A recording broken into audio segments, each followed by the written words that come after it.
Hey guys, how's it going? This is Ricky from Bilingue blogs. Thank you for tuning in. If you are a subscriber, I really appreciate you. If you're not a subscriber, go ahead and subscribe to the channel because today we are finally kicking off our sentence structure series. Now, I understand that sentence structure for a lot of you guys is a struggle. This is something that I cannot go over in one single video because there is so much to cover. So we are going to take it bit by bit for a sentence structure in Spanish. Okay, so today we're starting off with our nouns and adjectives. In English, we typically say the adjective first and then the noun. In Spanish, you may have heard that it's reversed. I don't know why these Spanish teachers continue to lie to you guys, but in Spanish, it can be either or, and today you're gonna find out exactly when this happens. Now, before we start getting into the actual lesson for today, I want you guys to do this practice activity. Go ahead and get a sheet of paper. You can pause the video and write these down. I want you guys to see if you can get them right, see if you can understand them. We will go over the answers at the end of the video.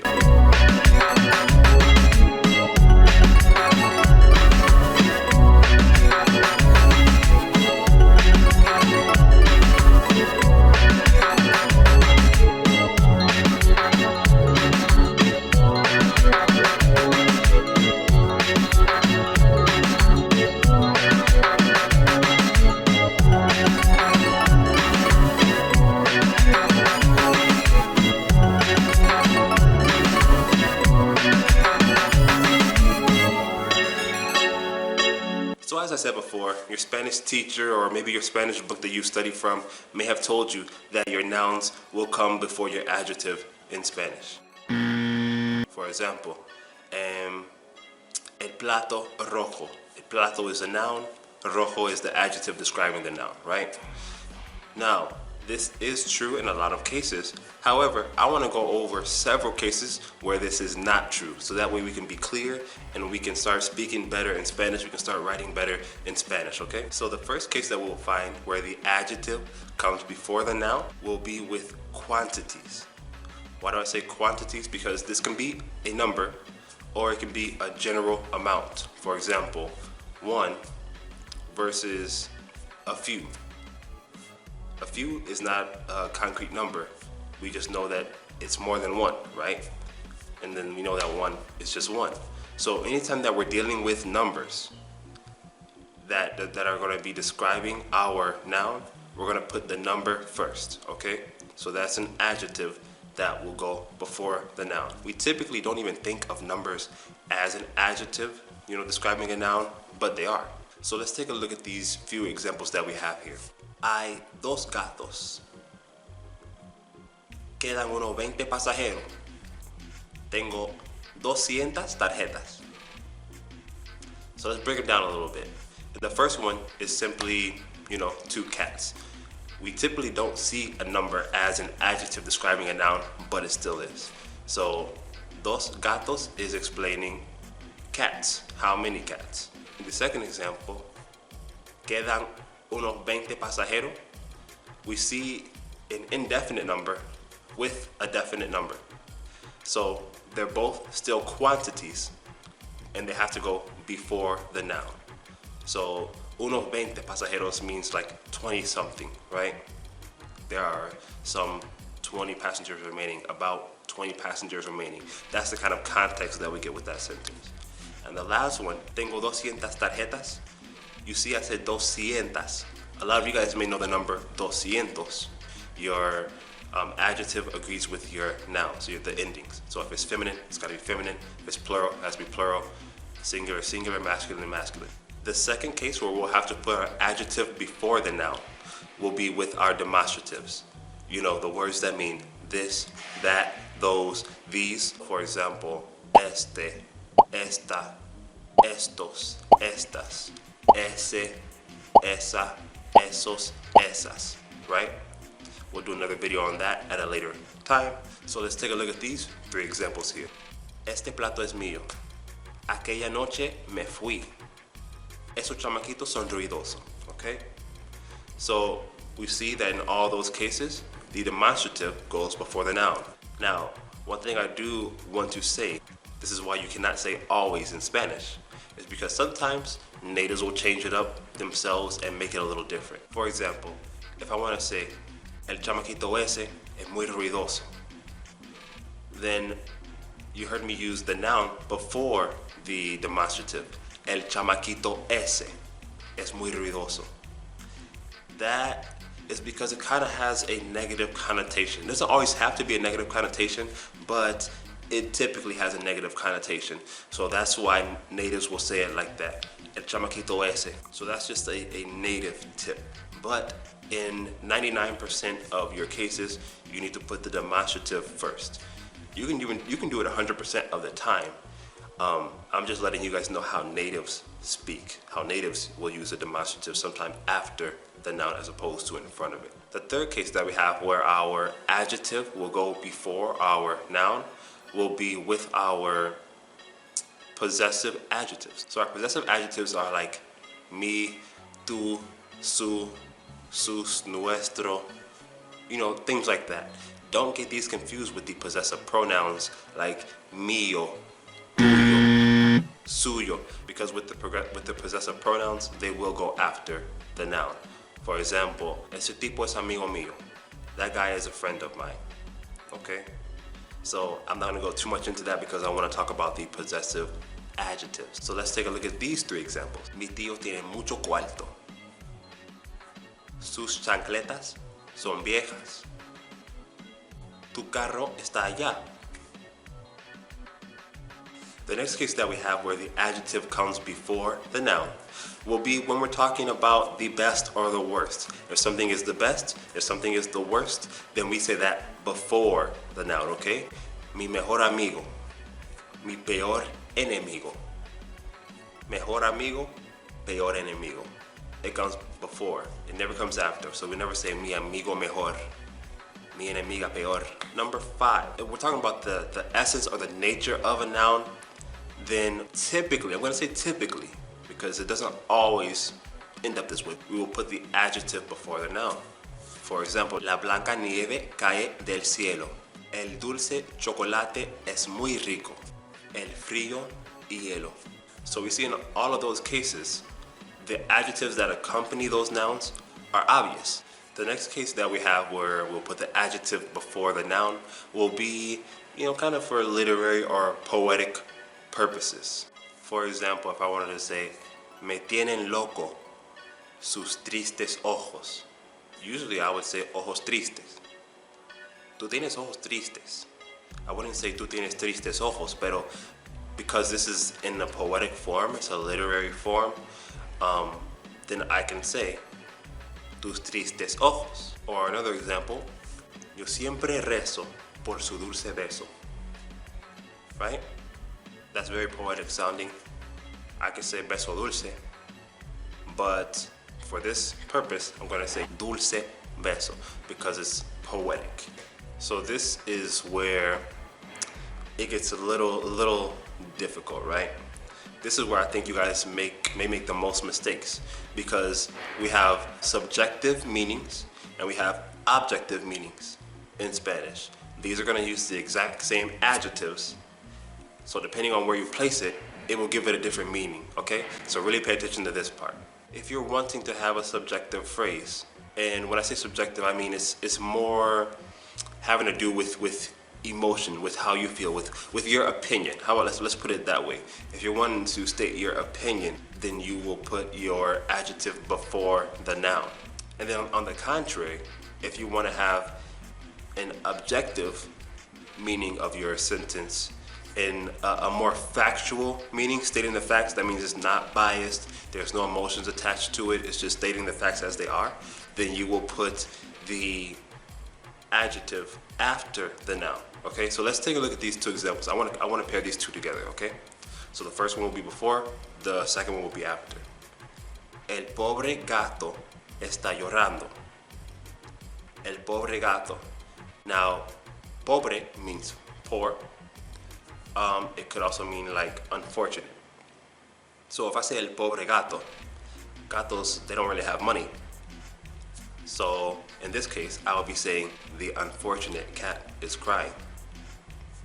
Pobre gato. Like if I see a cat out in the rain and I know they hate water, it has no food, I might say Oh, pobre gato. I can change another sentence around and say, el hombre pobre está llorando. The poor man is crying. So when I say poor in this case, pobre in this case, then it means that the man who is poor is crying. So pobre gato versus hombre pobre. When it's before, it's unfortunate. When it's after, it's poor. There are many words like this, okay? There are many words where you can put it before the noun and it gives you a different meaning than as if you put it after. And I'll give you guys a list of those in the description as well, okay? I may do a blog post about it. I guess I should do a blog post about it in case people don't watch my videos. Let's take a look at another example with the word misma, okay? Misma can mean the same, or it can mean like that person themselves, okay? So if I say, ella es la misma persona que antes, then that means that she is the same person as before. So misma persona, it is subjective because I'm saying that she's the same person. That has to do with my opinion of her. She could be completely different, but I can be saying, well, she's the same to me. Let's say that she prepared the food herself. Ella misma preparó la comida. Okay? So that means she herself prepared the food. So we have la misma persona, that's the same person, and then we have ella misma, herself. Okay? So do you see the difference there? If it's not one of those top 7 cases that I gave you, or top six or seven cases that I gave you, where the noun will come first, then typically it just won't come first. But if you want to hear when it comes after, then I'll tell you. Okay? The origin or nationality of a person. El hombre mexicano. I'm talking about a type of something. So a type of life or the type of profession. So for example, mi vida política es diferente que mi vida personal. So that's my type of life. Also when we're talking about form, so this can be general age, it can be a shape, it can be a space, anything like that. So la cabeza redonda, right? El hombre joven. La televisión ancha. So it's a wide TV, right? So, things like that will have the adjective after. Okay, so now we're gonna start getting into our multiple adjectives to describe something, okay? So when we have something that we're comparing, when we're using a comparative phrase, for example, yo quiero una taza más grande. So we have una taza, that's explaining the number, as we said before, that goes before because it's a quantity, una taza, but más grande also describes the taza, bigger. I want a bigger one, I want a bigger cup. So if I'm comparing or giving a superlative, anything like that, then that is going to go after.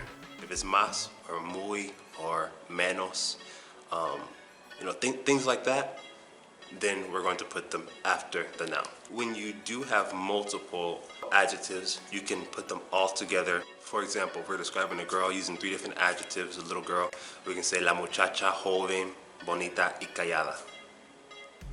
So that all those describe the same girl. They're all attached to her, but we wouldn't put them before the noun, we put them after, okay? If we just have 2, los hombres sudorosos y fuertes. So it's just 2 there. They're separated by y.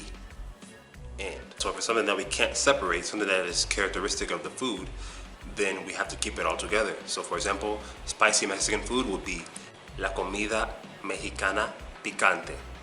Okay, we wouldn't say mexicana y picante because it has to all go together. If you say mexicana y picante, you're talking about 2 different types of food. La comida mexicana y la comida picante. For example, a mí me gusta la comida mexicana y picante. So I like Mexican food and spicy food. That's what you're saying essentially. But if you want to say spicy Mexican food, then you have to say a mí me gusta la comida mexicana picante. So that way it all is attached, it all is going to go together, and it gives the listener the correct meaning of what you're trying to convey. So that's it for the lesson for today, with the sentence structure, with the nouns and adjectives.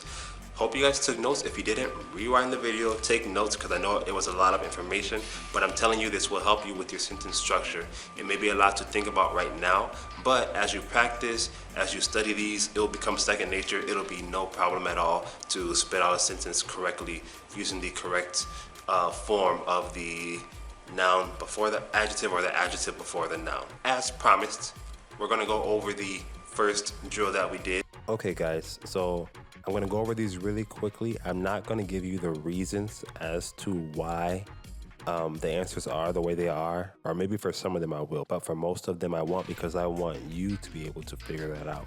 However, if you cannot figure that out, please leave a comment below and I will gladly explain it to you, okay? So, in the first 4 here, we're going to be translating them. That car, ese carro. 30 shoes, 30 zapatos. The red house, la casa roja. My hat, mi gorra, or mi sombrero. There's multiple ways to say hat. Okay, for the next 4, we have to translate to English once again. This time we have more than one adjective. That green car, ese carro verde. Some dirty shoes, unos zapatos sucios. The pretty red house, la casa linda y roja. My new red and black hat, mi gorra nueva roja y negra, or mi sombrero nuevo rojo y negro. I want salty and Japanese food. Quiero la comida salada y japonesa. I want salty Japanese food. Quiero la comida japonesa salada. For the next few sentences, we were supposed to translate from Spanish to English, keeping in mind the subjective and objective meaning. Remember, these meanings can be found on that picture that I showed you guys earlier of the adjectives that can have dual meanings, you know, depending on where they're placed, either before the noun or after the noun. Okay? So, es una pobre chica.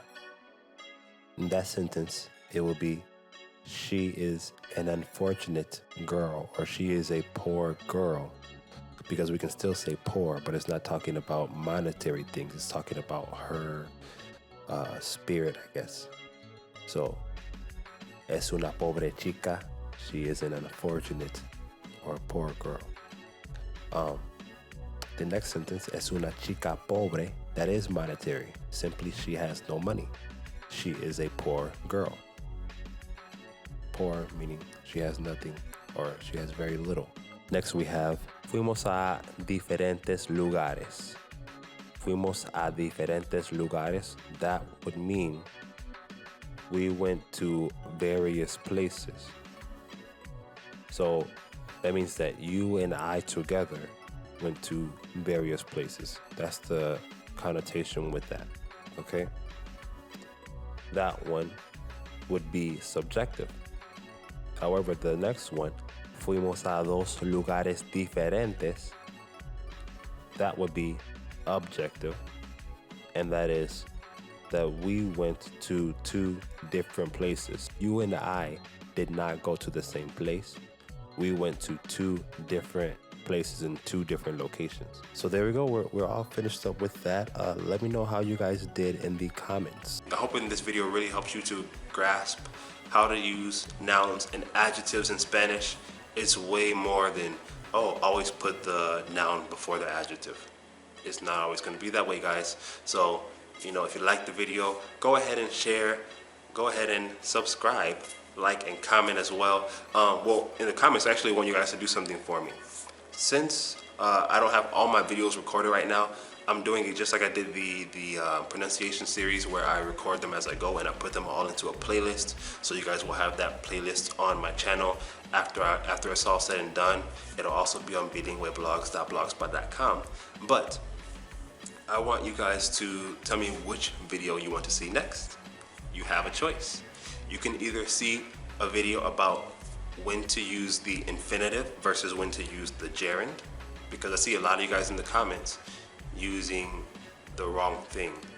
Or we can choose to go over statements, like different kind of statements and their connotations, so that you can understand the placement of your pronoun and why it makes it sound one way as opposed to another way when placed a certain way. I know it sounds all confusing, but which one do you want to learn? Next, let me know in the comments. Like I said, hope you've enjoyed. You guys have a great day. Thank you for tuning in today.